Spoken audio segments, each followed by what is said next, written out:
A crucificação de Jesus e sua ressurreição são o coração da nossa fé cristã. Mas em meio à nossa rotina, será que dedicamos tempo para entender a profundidade de cada evento da paixão de Cristo? Neste vídeo, faremos um estudo bíblico profundo, seguindo a jornada final de Jesus Cristo em ordem cronológica, com base nos 4 evangelhos. O objetivo é que, ao compreendermos melhor o sacrifício que nos trouxe a salvação, nossa fé seja fortalecida. Se você valoriza este tipo de conteúdo, convido-o a se inscrever no canal para continuar crescendo conosco na palavra. Fique até o final, pois revisitar a jornada da cruz é a forma mais poderosa de renovar nossa esperança. Vamos mergulhar juntos nas páginas da Bíblia para compreender um momento crucial que marca o início da paixão de Cristo. A cena se desenrola no pretório, onde Jesus Cristo é levado diante da autoridade romana, Pôncio Pilatos. Os líderes religiosos, movidos por uma inveja que os cegava para a verdade, apresentam suas acusações. Eles alegam que Jesus é um agitador, que proíbe o povo de pagar impostos, e o mais grave, que se autoproclama rei. É um paradoxo doloroso que os evangelhos fazem questão de destacar. Aqueles que deveriam ser os guardiões da fé são os que arquitetam a queda do Messias. Essa passagem nos convida a uma profunda reflexão sobre nossa própria fé cristã. Será que estamos verdadeiramente buscando a pessoa de Cristo ou nos apegando a tradições vazias? O caminho para a salvação e a redenção exige um coração aberto, livre das amarras do orgulho religioso que podem nos desviar do propósito maior do cristianismo. Dentro da sala de julgamento, longe dos gritos da multidão, ocorre um dos diálogos mais significativos de toda a Escritura, narrado em João 19. Pilatos, tentando entender a natureza da acusação, pergunta diretamente a Jesus Cristo: "Tu és o rei dos judeus?" A resposta de Jesus redefine completamente o conceito de poder. "O meu reino não é deste mundo." Com essa frase, ele desloca o eixo da conversa do poder político para a soberania espiritual. Pilatos, um homem pragmático, fica visivelmente confuso, mas insiste. Jesus, então, revela sua missão: dar testemunho da verdade. A resposta cética de Pilatos, "O que é a verdade?", ecoa como um lembrete sombrio de como a humanidade pode estar diante da própria verdade encarnada e não a reconhecer. Essa interação nos desafia a questionar se estamos em nossa jornada realmente sintonizados com a voz de Deus, ou se permitimos que o ceticismo do mundo sufoque nossa busca espiritual pela redenção. Percebendo a inocência de Jesus e a malícia dos acusadores, Pôncio Pilatos tenta, por diversas vezes, soltá-lo. Ele o envia a Herodes e depois apela para o costume da Páscoa, oferecendo à multidão uma escolha simbólica: Jesus, o autor da vida, ou Barrabás, um criminoso. Contudo, manipulada pelos líderes, a multidão faz sua escolha trágica, gritando pela libertação de Barrabás e pela crucificação de Jesus. É um momento que, conforme detalhado em Mateus 27, revela a fragilidade da justiça humana e a volatilidade das multidões. Vendo que seus esforços eram em vão e temendo uma revolta, Pilatos cede. Em um gesto que se tornaria um símbolo eterno de omissão, ele lava as mãos publicamente, tentando se isentar da responsabilidade pela morte de Jesus. Com a sentença proferida, o inocente é condenado, e o plano divino para a nossa salvação avança misteriosamente através de uma falha monumental da justiça humana, abrindo caminho para o sofrimento que viria a seguir. Aprofundando-nos na narrativa dos evangelhos, chegamos a um momento de escolha que define o coração da paixão de Cristo.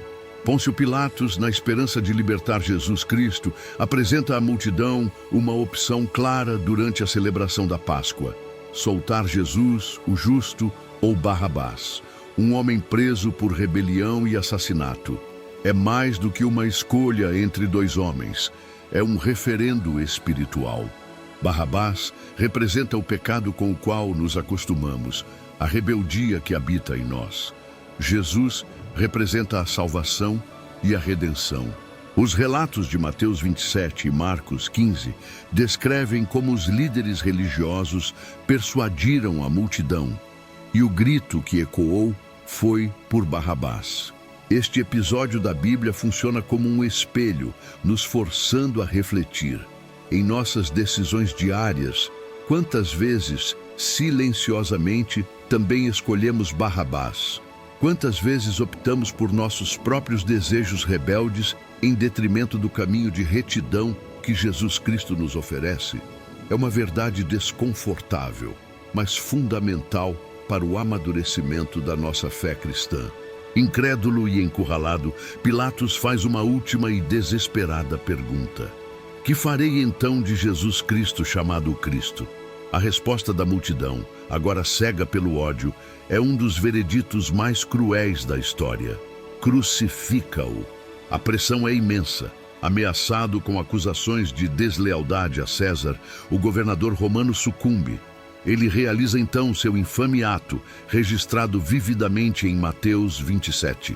Ele lava as mãos diante de todos. Com esse gesto, ele tenta declarar publicamente sua isenção de culpa na morte de Jesus, dizendo: estou inocente do sangue deste justo. Contudo, o cristianismo nos ensina que a neutralidade diante da injustiça é, em si, uma posição. A tentativa de Pilatos de lavar a culpa de suas mãos é um lembrete poderoso de que não podemos nos omitir da responsabilidade moral. A verdadeira fé cristã exige coragem e posicionamento, não uma neutralidade conveniente que permite que o mal prevaleça, um passo crucial que selou o destino de Jesus rumo à cruz. Com a escolha feita e as mãos simbolicamente lavadas, a sentença é finalizada. Barrabás, o culpado, é libertado, e Jesus Cristo, o inocente, é oficialmente entregue para o castigo da crucificação de Jesus. A justiça humana falhou de forma espetacular. O sistema, que deveria proteger o inocente, foi manipulado para condená-lo. Este é o ponto de não retorno na jornada para o Gólgota. A condenação de Jesus não é apenas um erro judicial. É o cumprimento de uma profecia e o passo necessário no plano divino para a redenção da humanidade. É o momento em que o Cordeiro de Deus é separado para o sacrifício. A partir deste veredito, a violência física se intensificará, iniciando um dos capítulos mais sombrios e dolorosos da paixão de Cristo, o prelúdio do sacrifício que traria ao mundo a esperança da ressurreição de Cristo. Após a condenação injusta por Pôncio Pilatos, Jesus Cristo é entregue à brutalidade dos soldados romanos. O que se segue é o açoitamento, uma prática terrivelmente cruel, parte padrão do processo da crucificação de Jesus. Este não era um castigo simples. Os chicotes romanos eram projetados para rasgar a pele e a carne, uma tortura destinada a enfraquecer a vítima ao máximo antes de ser pregada na cruz. Os evangelhos não se demoram nos detalhes gráficos, mas a Bíblia nos dá uma chave teológica para entender esse sofrimento. Como profetizou Isaías, pelas suas pisaduras fomos sarados. Isaías 53:5. Cada golpe que Jesus recebia era parte do preço pela nossa redenção. No meio daquela explosão de violência, a paixão de Cristo revela um dos seus mistérios mais profundos. O sofrimento do inocente estava gerando a cura para os culpados.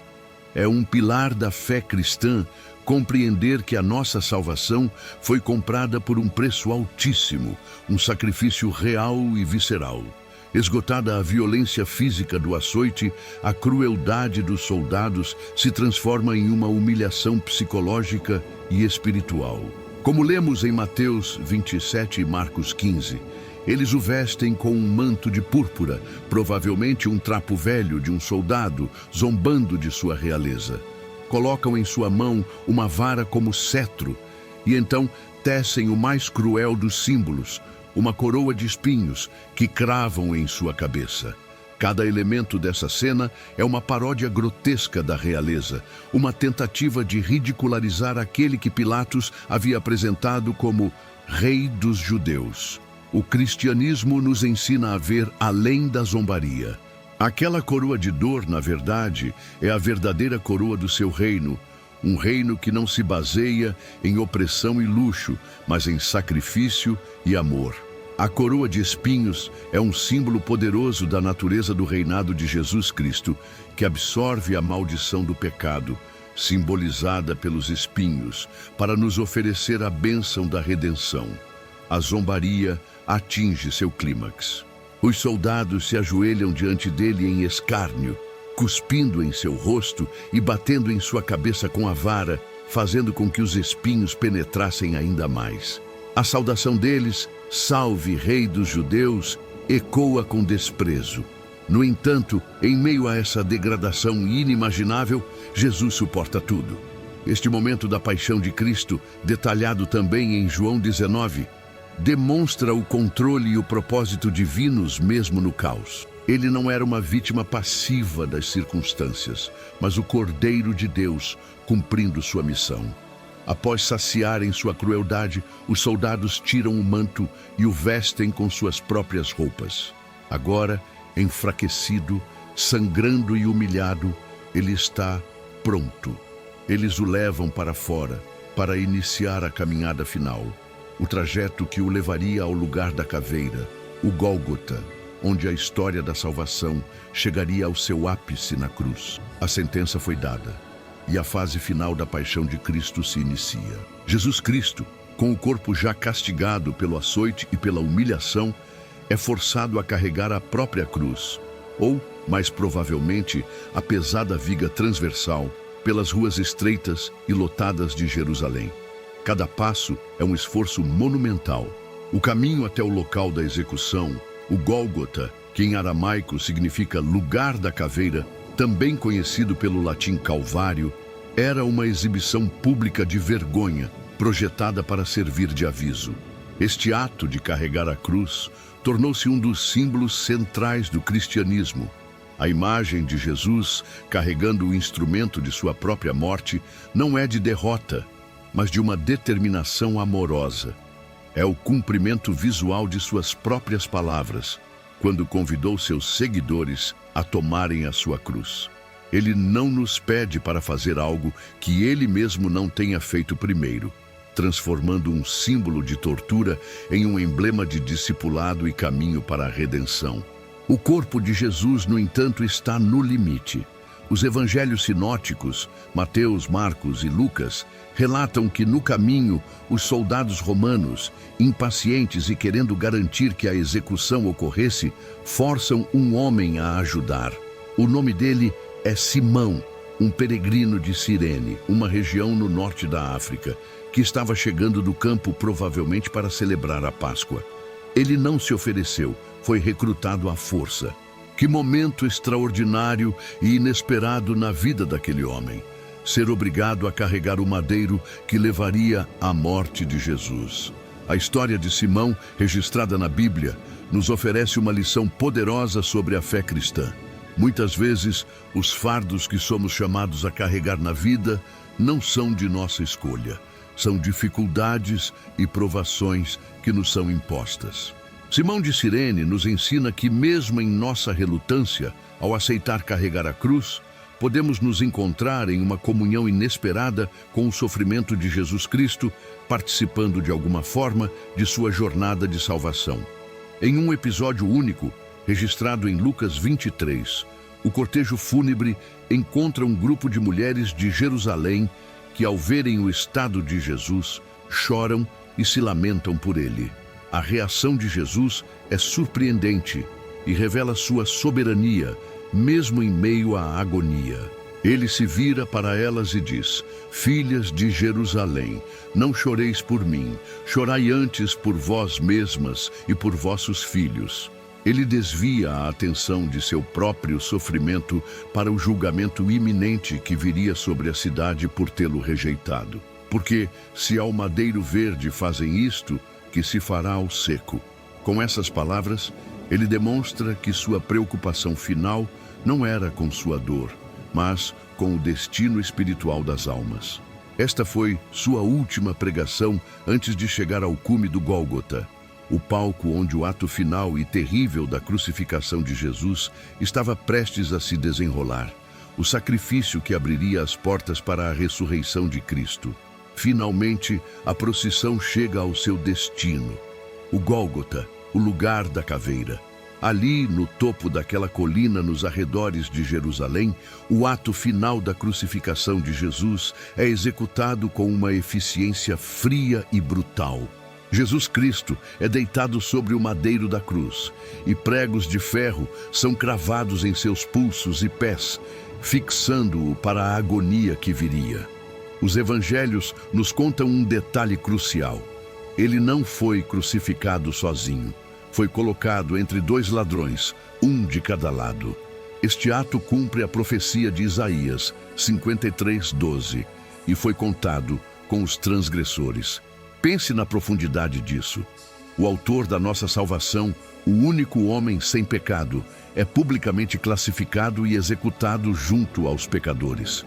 No momento mais crucial da paixão de Cristo, ele se identifica completamente com a humanidade caída que veio resgatar. Este é o coração do cristianismo. Um Deus que não fica distante, mas que desce e se coloca no nosso lugar, assumindo nossa vergonha para nos dar sua glória e redenção. Acima de sua cabeça, na cruz, Pôncio Pilatos ordena que seja afixada uma placa, um títulos, com a natureza de seu crime.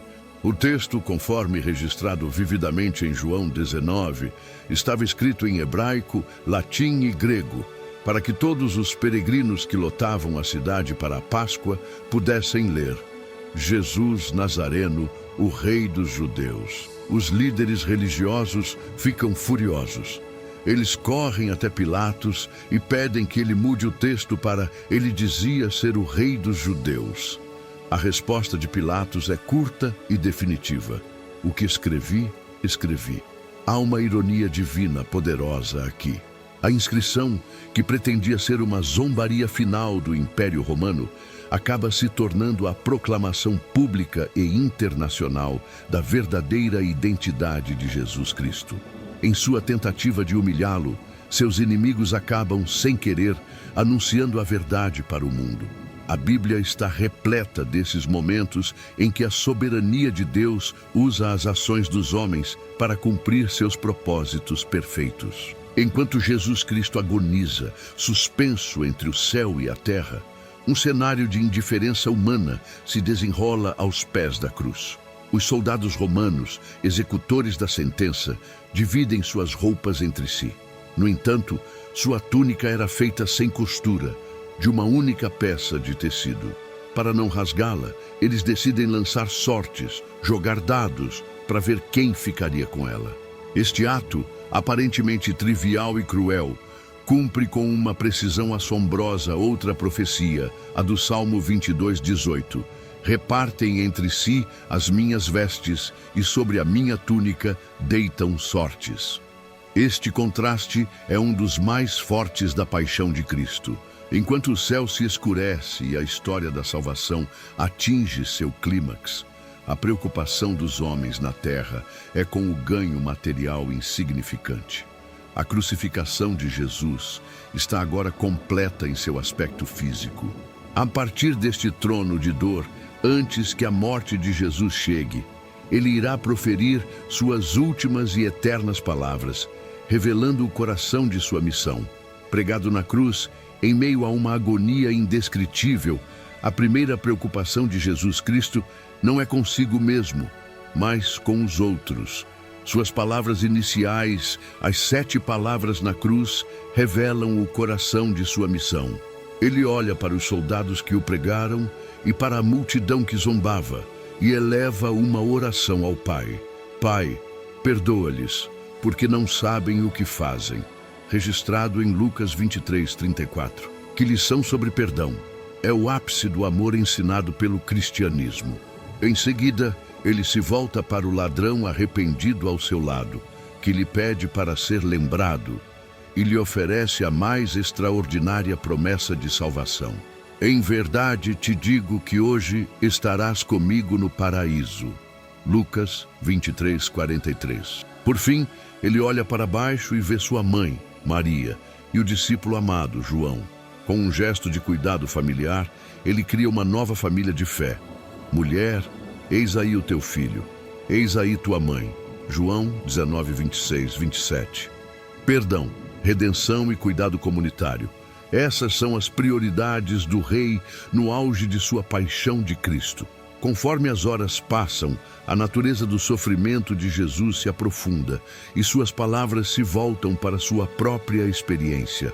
Ele profere o clamor mais angustiante de toda a Bíblia, as palavras do Salmo 22, que lemos em Mateus 27:46. Deus meu, por que me desamparaste? Este é o centro do mistério da crucificação de Jesus. Naquele momento, ele, que nunca conheceu pecado, se fez pecado por nós, carregando sobre si a totalidade da separação que a nossa transgressão causa. É o peso do mundo sobre seus ombros. Logo depois, ele expressa a profundidade de seu sofrimento físico com uma simples e humana declaração: tenho sede. João 19:28. Este grito não apenas cumpre uma profecia, mas também nos lembra que o Salvador que adoramos na fé cristã não era um fantasma.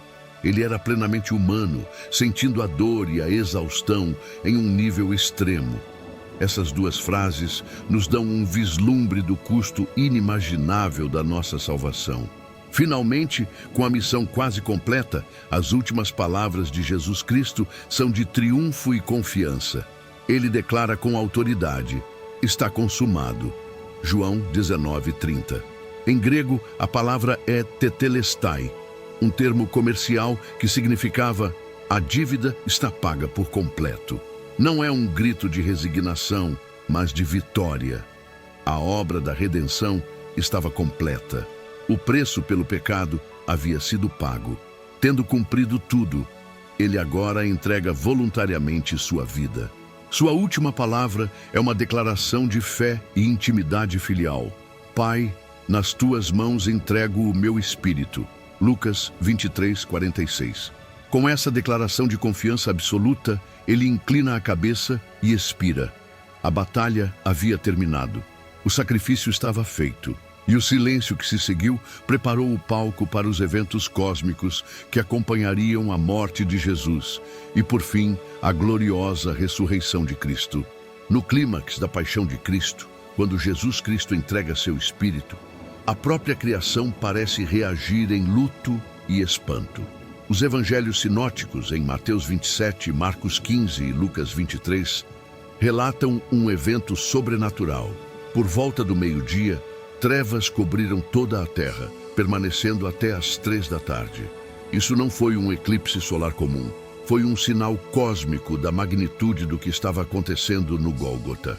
Era como se o céu se envergonhasse da ação dos homens, ou como se a criação lamentasse a morte de Jesus, seu Criador.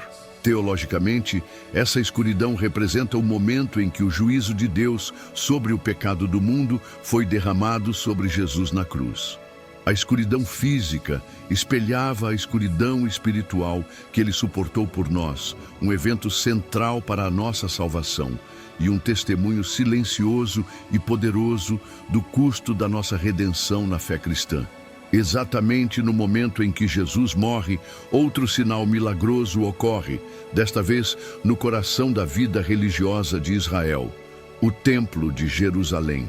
A Bíblia nos diz que o véu do santuário, uma cortina imensa e pesada que separava o lugar santo do lugar santíssimo, a representação da presença de Deus na terra, rasgou-se em dois, de alto a baixo. Este não é um detalhe pequeno. Aquele véu simbolizava a barreira que o pecado criava entre Deus e a humanidade. O fato de ter se rasgado de alto a baixo indica uma ação divina, não humana. Este é talvez o símbolo mais libertador de todo o cristianismo. Com a morte de Jesus, o caminho para a presença de Deus foi aberto para todos. não mais restrito a um sumo sacerdote uma vez por ano. Através do sacrifício de Jesus Cristo, qualquer pessoa de qualquer lugar pode agora se aproximar de Deus diretamente. A crucificação de Jesus não foi um fim, mas a inauguração de um novo e vivo caminho para a salvação. Como se a escuridão e o véu rasgado não fossem suficientes, a terra treme. Um terremoto sacode o Calvário, partindo rochas. O terror se espalha entre os soldados romanos, homens acostumados com a morte e a violência, mas não com a natureza se revoltando. É neste cenário de caos e poder divino que ocorre uma das confissões de fé mais impactantes de toda a Escritura. O centurião romano, o oficial encarregado da execução, que observou como Jesus sofreu, orou e morreu, ao ver o terremoto e tudo o que havia acontecido, é tomado por um temor reverente e declara: verdadeiramente, este era o Filho de Deus. Mateus 27:54. Que momento! Um soldado pagão no local da execução é o primeiro a pregar o evangelho da paixão de Cristo. Sua confissão confirma a identidade de Jesus e mostra que o poder da cruz é capaz de quebrar as barreiras mais duras, um prelúdio da esperança que seria plenamente revelada na ressurreição de Cristo. Com o Filho de Deus agora vindicado pela própria criação, o próximo passo seria o seu sepultamento. Com a morte de Jesus consumada, uma questão prática e urgente surge. O que fazer com seu corpo? Os corpos dos crucificados eram frequentemente deixados na cruz ou jogados em uma vala comum. No entanto, a Bíblia nos apresenta um herói improvável, um homem chamado José de Arimateia, descrito nos evangelhos como um membro rico e respeitado do Sinédrio, o mesmo conselho que condenou Jesus, mas que era um discípulo em segredo, por medo dos judeus. Neste momento crítico, o medo de José se transforma em uma coragem extraordinária. Ele arrisca sua reputação, sua posição e talvez sua vida, ao ir diretamente a Pôncio Pilatos para pedir o corpo de Jesus Cristo. Pilatos, surpreso que ele já estivesse morto, concede o pedido.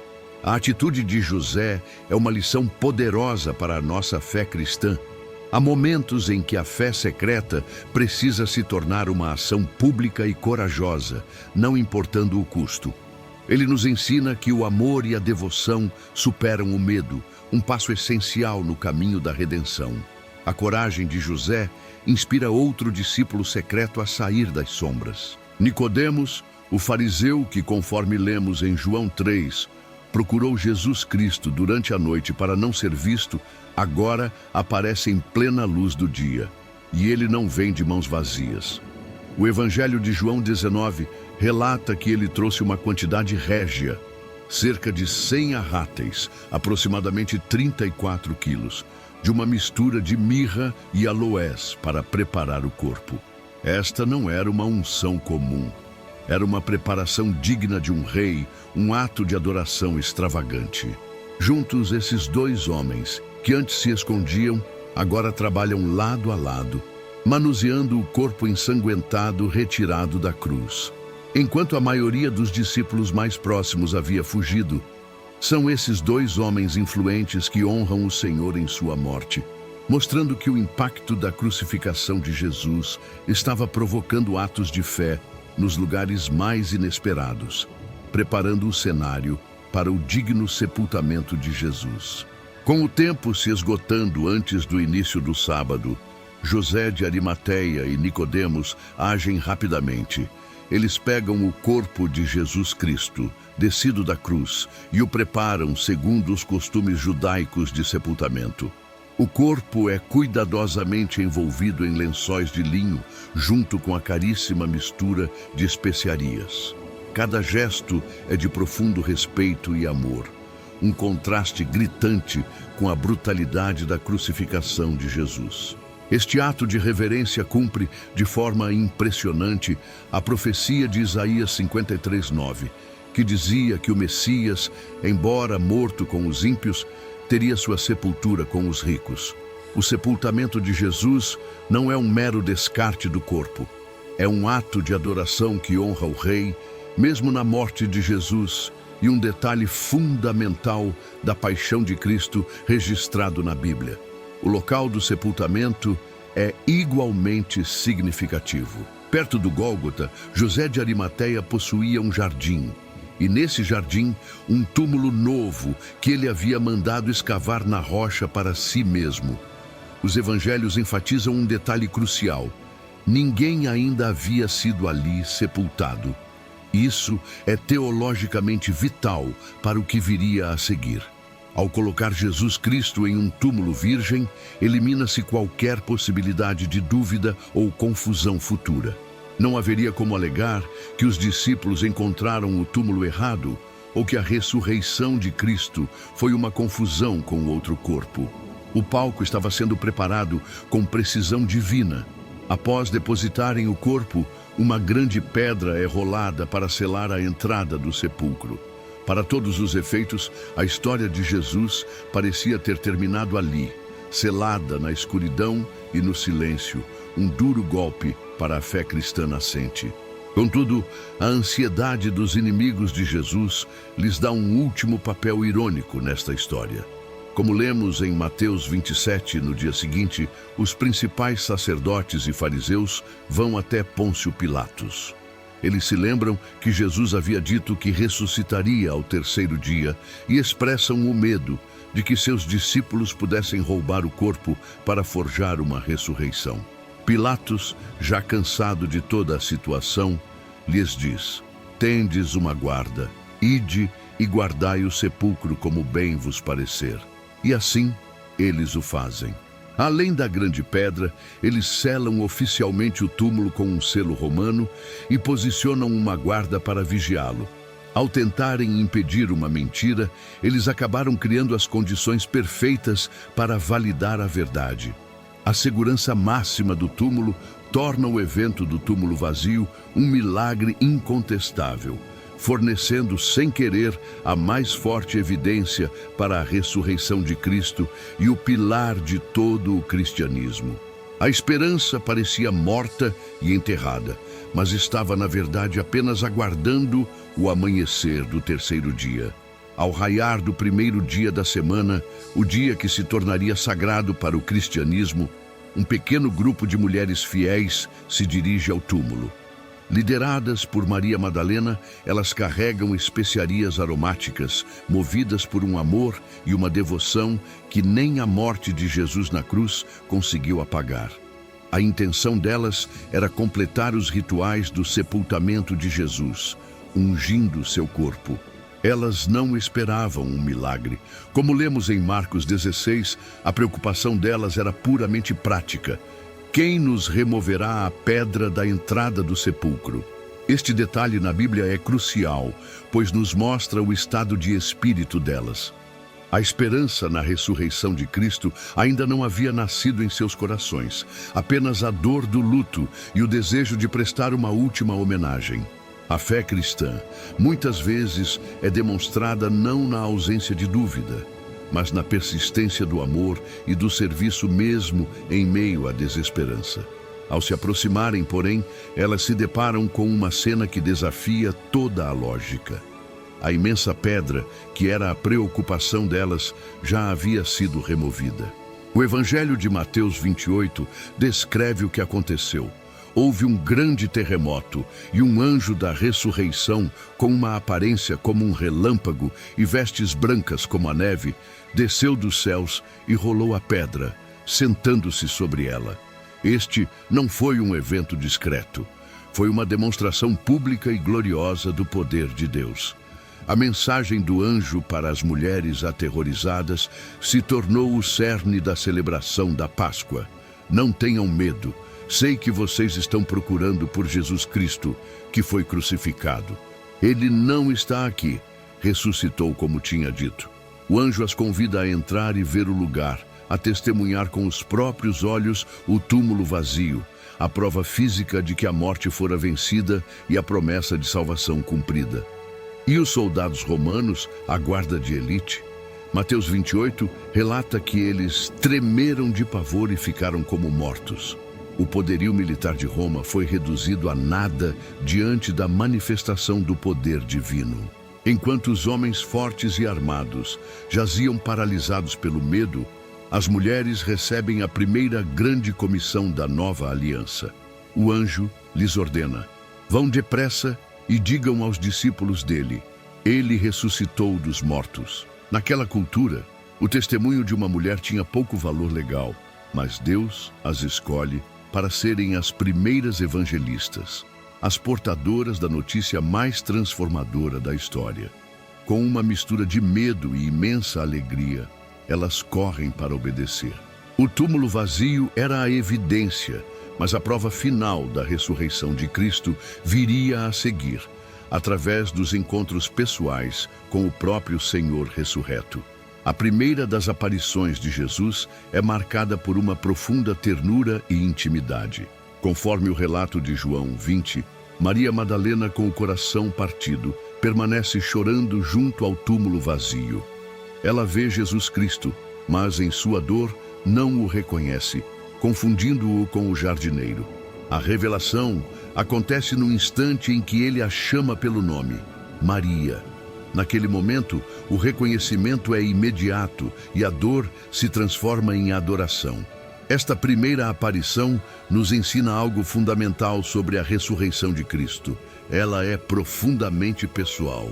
Aquele que venceu a morte conhece cada um de nós pelo nome. E não é por acaso que Deus escolhe Maria, uma mulher de quem ele havia expulsado 7 demônios, para ser a primeira apóstola da ressurreição. A primeira a levar a mensagem "Eu vi o Senhor" aos outros discípulos. Mais tarde, naquele mesmo dia, uma outra aparição revela como Jesus nos encontra em nossa confusão.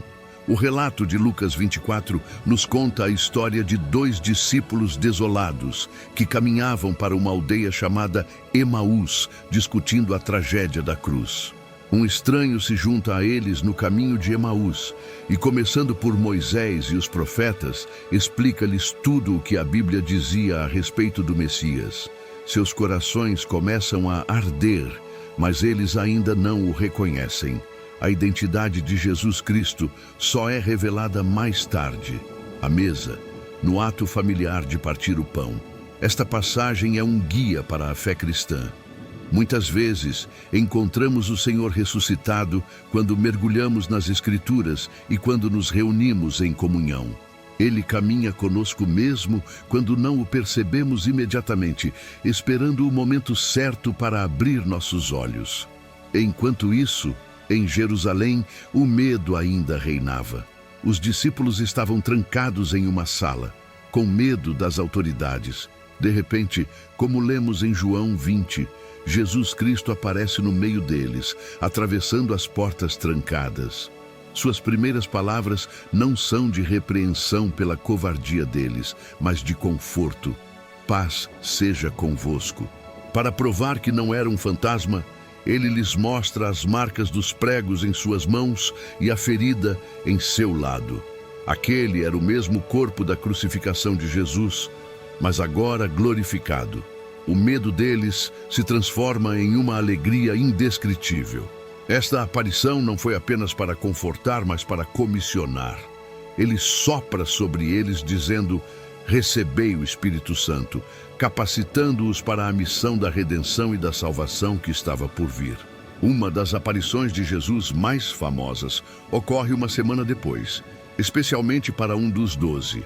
Tomé, que não estava presente na primeira vez, se recusou a acreditar, cunhando a frase que o marcaria como Tomé o incrédulo: se eu não vir o sinal dos cravos nas suas mãos, de maneira nenhuma o crerei. Jesus Cristo, em sua imensa graça, não o descarta por sua dúvida. Ele aparece novamente e vai diretamente a Tomé, convidando-o: põe aqui o teu dedo e vê as minhas mãos. E não sejas incrédulo, mas crente. A resposta de Tomé é uma das mais belas confissões de fé de todo o cristianismo. Senhor meu e Deus meu. Jesus o acolhe, mas deixa uma bênção para todas as gerações futuras, incluindo a nossa. Bem-aventurados os que não viram e creram. Por fim, Os evangelhos nos levam a Galileia, para uma aparição que simboliza a restauração.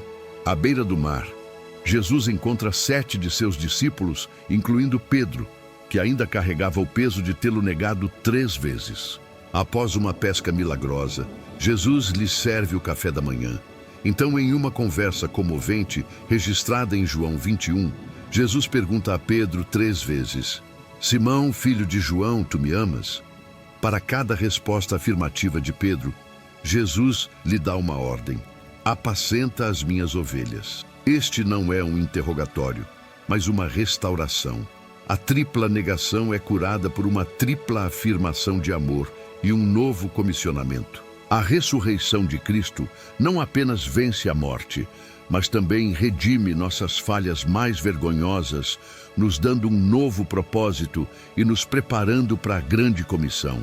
Após as diversas aparições de Jesus, ele marca um encontro final e formal com seus discípulos em um monte na Galileia, o local que ele mesmo havia designado. O relato de Mateus 28 nos mostra que, ao vê-lo, a reação ainda era mista. Eles o adoraram, mas alguns ainda duvidavam. A Bíblia é honesta sobre a fragilidade humana. É neste cenário que Jesus Cristo faz uma das declarações mais poderosas de todo o cristianismo. Ele não começa com um pedido, mas com uma afirmação de poder absoluto. Toda a autoridade me foi dada no céu e na terra. Esta é a base da grande comissão. A missão que ele está prestes a dar não é uma sugestão de um mestre carismático, mas uma ordem real, emitida pelo soberano Rei do Universo, aquele que detém todo o poder sobre a criação, um poder confirmado pela ressurreição de Cristo. Com sua autoridade estabelecida, ele lhes entrega a missão que definiria a fé cristã para sempre. Portanto, ide, fazei discípulos de todas as nações, batizando-os em nome do Pai e do Filho e do Espírito Santo, ensinando-os a guardar todas as coisas que eu vos tenho mandado. Vamos analisar isso. O comando central é fazer discípulos, não apenas convertidos, mas seguidores, aprendizes e praticantes. E como isso é feito? Primeiro, indo a todas as nações, quebrando todas as barreiras geográficas e culturais. Segundo, batizando, que é o sinal público de identificação com a morte e ressurreição de Jesus, um testemunho de salvação. E terceiro, ensinando a obedecer a seus mandamentos, o que implica um relacionamento contínuo de aprendizado e transformação. A grande comissão, encontrada nos evangelhos, é o plano mestre de Jesus Cristo para a redenção do mundo. A tarefa parece impossível. Como aquele pequeno grupo de homens e mulheres poderia sequer sonhar em alcançar todas as nações? Jesus conhece a enormidade da ordem que deu e, por isso, ele a encerra com a promessa mais reconfortante e poderosa que existe. E eis que eu estou convosco todos os dias, até a consumação dos séculos. Ele não os envia sozinhos. Ele promete sua presença contínua, seu poder e sua companhia em cada passo do caminho. Esta promessa é o combustível que impulsiona a Igreja há 2 milênios. A certeza de que o Cristo ressurreto caminha conosco é o que nos dá a coragem para viver a grande comissão. Com a missão claramente definida e a promessa de seu poder garantida, o cenário estava pronto para seu ato final na terra, a ascensão de Jesus. Tendo concluído sua obra de redenção na terra, Jesus Cristo conduz seus discípulos para fora de Jerusalém até as proximidades de Betânia. Ali, ele ergue as mesmas mãos que foram perfuradas na cruz, e começa a abençoá-los. E como lemos no final dos evangelhos de Lucas 24 e Marcos 16, enquanto ele os abençoava, começou a ser elevado, subindo visivelmente aos céus, até que uma nuvem o ocultou de seus olhos. A ascensão de Jesus não é um desaparecimento súbito, mas uma coroação gloriosa. É a prova final de que sua missão foi aceita pelo Pai. Ele retorna ao seu lugar de direito, à direita de Deus, para reinar com a autoridade que ele declarou na grande comissão. Este momento é o clímax da paixão de Cristo. O mesmo Jesus que foi humilhado e executado é agora exaltado sobre todos, governando o universo e intercedendo por aqueles que depositam nele sua fé cristã. A reação dos discípulos diante da ascensão de Jesus é a prova definitiva de sua transformação. Eles não ficam desolados, chorando a perda de seu mestre. Pelo contrário, após o adorarem, eles retornam para Jerusalém com grande alegria, conforme relata Lucas 24, 52. Eles passam os dias seguintes continuamente no templo, louvando e bendizendo a Deus. Por que tanta alegria? Porque eles finalmente entenderam. Eles não foram abandonados. O seu rei não estava mais limitado a um lugar, mas estava entronizado no céu e, ao mesmo tempo, estaria com eles para sempre pelo seu Espírito. A ascensão de Jesus lhes deu a perspectiva correta. A partida de Jesus não era um fim, mas o início da era da igreja, o tempo de viver a grande comissão. A alegria deles é o fruto maduro da ressurreição de Cristo, a confiança inabalável que se torna o alicerce de todo o cristianismo e o motor para a pregação da salvação a todas as nações, conforme instruído na Bíblia. Que jornada incrível percorremos juntos, da dor da cruz à glória da ascensão de Jesus. Espero que esta reflexão profunda sobre a paixão de Cristo tenha fortalecido e renovado a sua fé. Agora, quero deixar uma pergunta para a sua meditação. De todos os momentos que vimos, qual deles mais tocou o seu coração e por quê? Compartilhe sua experiência aqui nos comentários. É uma bênção construir essa comunidade de fé e aprendizado juntos. Se este estudo bíblico foi importante para você, e se ainda não o fez, inscreva-se no canal e ative as notificações para não perder nenhum de nossos próximos vídeos. E enquanto espera, clique neste vídeo que está aparecendo agora na tela, que separamos especialmente para você. Fiquem na paz de Jesus Cristo. Aqui é o Bíblia Narrada.